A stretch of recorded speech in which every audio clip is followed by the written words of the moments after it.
एक बार की बात है, सर्दियों की ठंडी रात थी।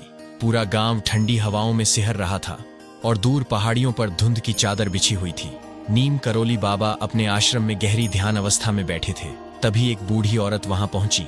शरीर पर फटे पुराने कपड़े, पैरों में छाले और आंखों में बस दर्द और ममता का सागर। वो बाबा के चरणों में गिर पड़ी और रोते हुए बोली, बाबा, मेरा बेटा 7 साल पहले घर छोड़ गया था। कोई खबर नहीं, कोई निशान नहीं। अब तो लगता है मैं उसे मरने से पहले नहीं देख पाऊंगी।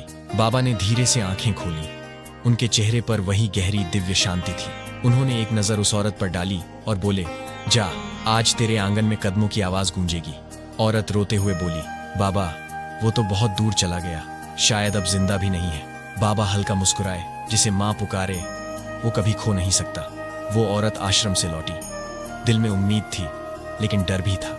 शाम ढली, आसमान में हल्की बूंदें गिरने लगी। वो अपने टूटी चौखट पर बैठी थी। तभी किसी के कदमों की आहट सुनाई दी। पहले उसे लगा कि ये भ्रम है, पर जैसे ही उसने सिर उठाया, सामने एक परछाई खड़ी थी। धीरे धीरे वो चेहरा साफ हुआ।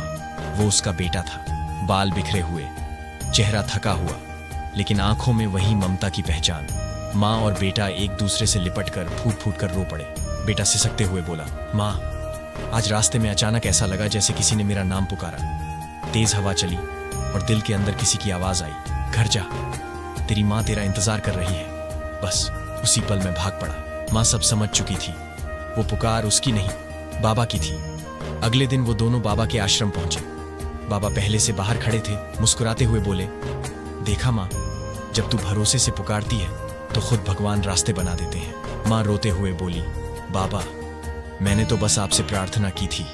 बाबा शांत स्वर में बोले, वो प्रार्थना नहीं थी माँ, वो पुकार थी जिसमें सच्चाई थी, और सच्चे दिल की आवाज कभी खाली नहीं जाती। उस दिन के बाद से गांव में हर कोई कहने लगा, बाबा सिर्फ किस्मत नहीं बदलते, वो दिलों को जोड़ देते हैं। और जिस घर में बाबा का नाम होता है, वहां कोई खोया हुआ कभी खोया नहीं रहता।